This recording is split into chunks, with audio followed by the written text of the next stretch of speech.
Hello students, आज हम अर्थशास्त्र में शॉर्ट क्वेश्चन के बारे में पढ़ेंगे। ये पहले पार्ट के शॉर्ट क्वेश्चंस हैं। समष्टि अर्थशास्त्र।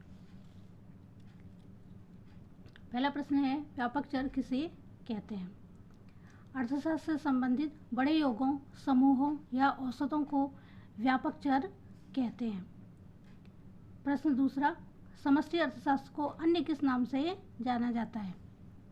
समष्टि अर्थशास्त्र को राष्ट्रीय आय विश्लेषण के नाम से भी जाना जाता है। प्रश्न, आर्थिक विकास का अध्ययन अर्थशास्त्र की किस शाखा में किया जाता है? उत्तर, आर्थिक विकास का अध्ययन अर्थशास्त्र की समष्टिपरक शाखा में किया जाता है।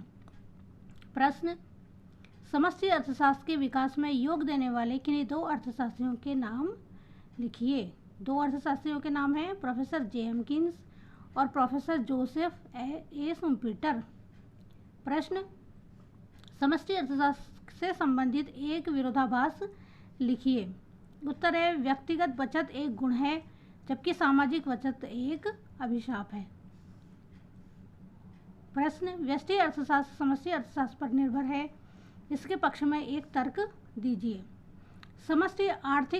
समष्टिपरक आर्थिक परिवर्तन व्यष्टिपरक आर्थिक चरों के मूल्यों में परिवर्तन कर देता है। उदाहरण के लिए, सामान्य मूल्य स्तर में परिवर्तन से किसी एक वस्तु के मूल्य का निर्धारण भी प्रभावित होता है। यदि मूल्य के स्तर में परिवर्तन होगा तो एक वस्तु के मूल्य में भी परिवर्तन होगा या वह प्रभावित होगा। मुद्रा प्रवाह से आप क्या समझते हैं? परिवार फर्मों को साधन सेवाएं प्रदान करते हैं और बदले में मुद्रा के रूप में पारिश्रमिक प्राप्त करते हैं।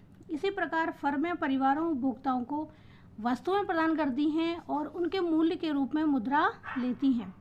इस प्रकार फर्मों से परिवारों को और परिवारों को फर्मों से मुद्रा का भुगतान किया जाता है। इसे ही मुद्रा का प्रवाह कहा जाता है। प्रवाह मतलब मुद्रा का चलना, यानी कि मुद्रा का प्रवाहित होना। मुद्रा का प्रवाह कहलाता है। प्रश्न, प्रवाह किसे कहते हैं? वे आर्थिक चक्र जिनका संबंध एक समय काल से होता है प्रवाह कहलाते हैं। वास्तविक प्रवाह किसे कहते हैं? आय के प्रवाह को चक्रीय प्रवाह क्यों कहते हैं? इन दोनों प्रश्नों का आंसर एक ही होगा। परिवार फर्मों को साधन सेवाएं प्रदान करते हैं और फर्में परिवारों को वस्तुएं प्रदान करती हैं। इस प्रकार परिवारों से फर्मों को साधन सेवाओं का और फर्मों से परिवारों को वस्तुओं का निरंतर प्रवाह होता रहता है। इसे ही वास्तविक प्रवाह कहते हैं। क्योंकि यह चक्र सभी समय नहीं होता, इसलिए इसे आय का चक्रीय प्रवाह कहा जाता है।